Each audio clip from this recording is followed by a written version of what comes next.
নমস্কার বন্ধুরা, শ্যামলী রান্নাঘরে আপনাদের সবাইকে স্বাগত। প্রতিদিনের মতন আমি আবারও হাজির হয়েছি আপনাদের সামনে। তো এখানে আমি নিয়েছি মটর ডাল। তাই মটর ডাল দিয়ে আজকের আমি কি বানাবো চটপটানি এক মুখরোচক রেসিপি। তো বন্ধুরা সঙ্গে থাকুন, দেখতে থাকুন। নতুন ও পুরনো বন্ধুদের অসংখ্য ধন্যবাদ। আমার ভিডিওতে একটা লাইক দিয়ে সম্পূর্ণ দেখবেন। তো আমি এখানে একটা পাত্র নিয়েছি, এখানে আমি মটর ডালগুলো নিয়ে নিলাম। এখানে আমার 300 গ্রাম মটর ডাল আছে। তো খুব ভালো করে ধুয়ে আমি 2 ঘন্টার জন্য ভিজিয়ে দেব। তো আমি মটর ডালগুলো ধোয়ার পরে ঢাকাতে দিয়েছিলাম 2 ঘন্টার জন্য। তো কত সুন্দর ফুলে গেছে দেখুন বন্ধুরা।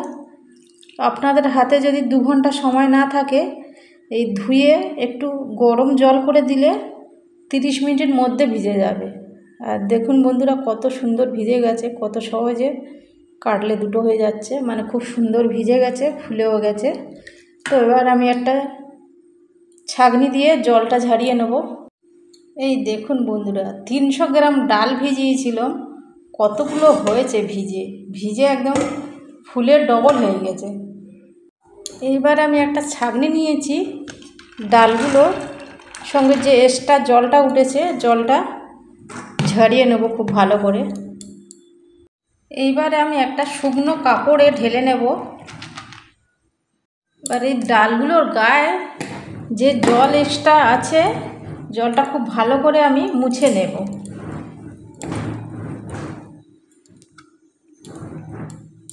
নিয়ে পাখার হাওয়াতে 1 ঘন্টা রেখে দেব, তাহলে খুব ভালো করে গায়ের জলটা শুকিয়ে যাবে। তো 1 ঘন্টা পাখার হাওয়াতে রাখার পরে গায়ে থেকে জলগুলো খুব সুন্দর শুকিয়ে গেছে দেখুন বন্ধুরা। এইবারে আমি গ্যাসের ওভেনে একটা কড়াই বসিয়ে দিয়েছি, দিয়ে আমি দিয়ে দেবো কড়ার মধ্যে সাদা তেল। তো সাদা তেল দিয়ে তেলটা খুব ভালো করে গরম করে নেব। তো তেলটা ততক্ষণ গরম হোক, সেই ফাঁকে আমি ডালগুলোর মধ্যে দিয়ে দেব সাদা নুন, যে রেগুলার সাদা নুন দিলাম। আর দেব এখানে কাশ্মীরি লঙ্কার গুঁড়ো, দিয়ে আমি খুব ভালো করে ডালগুলোর মধ্যে মিশিয়ে নেব।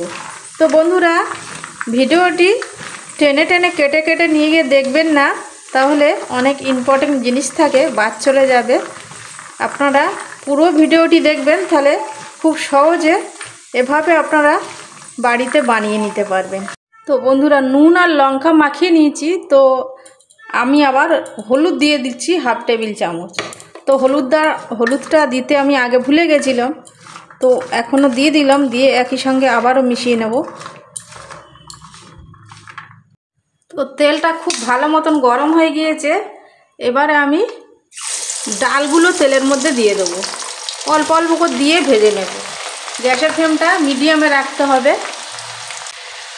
তো এই নাড়াচাড়া করে খুব সুন্দর মুচমুচে করে ভেজে নেব। বন্ধুরা ডালগুলো খুব সুন্দর মুচমুচে করে ভাজা হয়েছে, এবার আমি তেল থেকে উঠিয়ে নেব।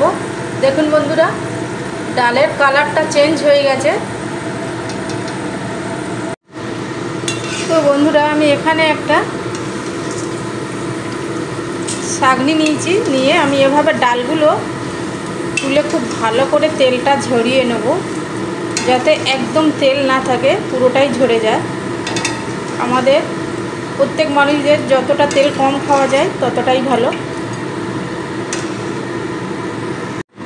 তো এখানে আমি একটা সাদা পেপার দিয়ে নিয়েছি, এক্সট্রা তেলগুলো এই কাগজের মধ্যে টেনে নেবে। তো বাকি যে ডালগুলো আছে আমি ঠিক একইভাবেই ভেজে নেব। তো একইভাবে আমি সবগুলো ভেজে নেব। তো বন্ধুরা গ্যাসের ফ্লেমটা একদমই হাইতে দিতে যাবেন না, মিডিয়ামে রেখে ভাজতে হবে। খুব তাড়াতাড়ি হুড়োতাড়া করতে গেলে তোমার মুচমুচে ভাজা হবে না, আর কালার চলে আসবে। একটু ধৈর্য সহকারে ভাজতে হবে।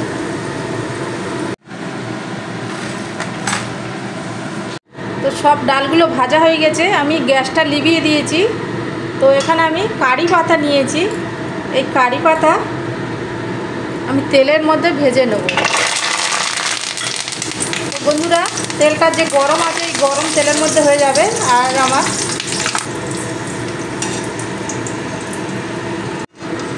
তো এবারে উঠিয়ে নেব। তো দেখুন বন্ধুরা, একদম ভাজা মুচমুচে ভাজা হয়েছে, কিন্তু সবুজ কালারটা সুন্দর আছে। তো এবার আমি উঠিয়ে নিব। তো আমি এবারে প্লেটের মধ্যে ঢেলে নেব। তো দেখুন বন্ধুরা, এক্সট্রা তেলটা পুরো কাগজের মধ্যে টেনে নিয়েছে।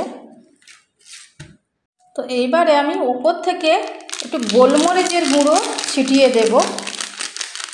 গোলমরিচের গুঁড়ো দিলে একটু ঝাল ঝাল লাগবে আর খেতেও ভালো লাগবে।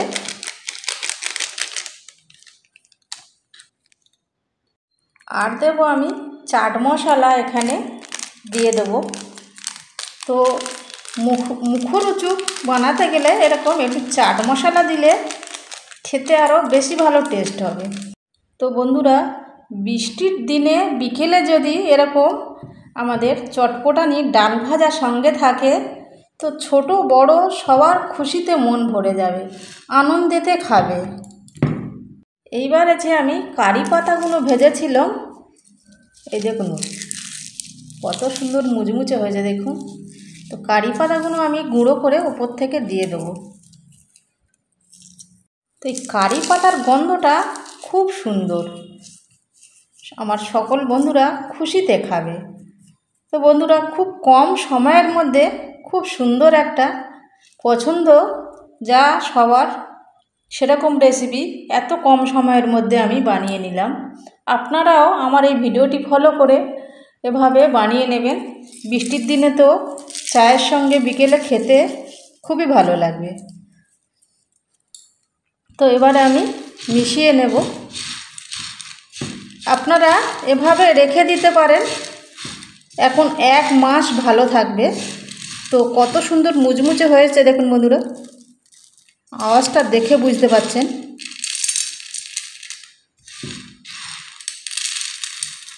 এই দেখুন বন্ধুরা, আমি আওয়াজটা আপনাদের শোনালাম। তো একটা কৌটোর মধ্যে খুব ভালো করে মুখটা বন্ধ করে এখন 1 মাসের জন্য রেখে দিতে পারবেন। যখন খেতে ইচ্ছা হবে একটু বার করে খেয়ে নেওয়া যায়। এইবার আমি ওপর থেকে কিছুটা ভাজা বাদাম দিয়ে দিলাম। তো বন্ধুরা, আপনারা যদি পছন্দ না হয় বাদাম, তো বাদ দিতে পারেন। তো বন্ধুরা, আমি একটু খেয়ে বলবো আপনাদের কেমন হয়েছে। তো দারুণ হয়েছে। তো বন্ধুরা, এই ছিল আমার আজকেকার ডাল ভাজা চটপটানি এক মুখরোচক রেসিপি। তো কেমন হলো কমেন্টে জানাতে ভুলবেন না। কোনো অংশে আপনাদের একটু হলেও যদি ভালো লেগে থাকে, একটা সাবস্ক্রাইব করে বেল বাটনটি প্রেস করে রাখবেন, তাহলে যখনই আমি এরকম নিত্য নতুন রেসিপি দেব সবার আগে আপনাদের কাছে পৌঁছে যাবে। হ্যাঁ বন্ধুরা, বন্ধুবান্ধবের সঙ্গে বেশি বেশি করে শেয়ার করবেন। এরকম বৃষ্টির বিকেলে সঙ্গে থাকে যদি আমাদের চটপটানি মুখরোচক ডাল ভাজা, তো জমে যায় চায়ের টিফিনটা, তাই না বন্ধুরা? তো বন্ধুরা, এখানে কুকুর খুব চিল্লাচিল্লি করছে, ভিডিওর মধ্যে এসে যাচ্ছে, তো একটু ধৈর্য সহকারে দেখবেন। তো সবাই সুস্থ থাকবেন, খুব খুব ভালো থাকবেন পরিবার পরিজনদের নিয়ে। আবার দেখা হবে নতুন কোনো দিনে নতুন কোনো রেসিপির সঙ্গে। নমস্কার, টাটা, বাই। তো আমি একটা কৌটোর মধ্যে ভরে নিয়েছি, তো রেখে দেব, যখন মন চাইবে বার করে খাওয়া যাবে। ছোট বাচ্চা থাকলে যখনই বায়না করবে একটু দিয়ে দেওয়া যাবে।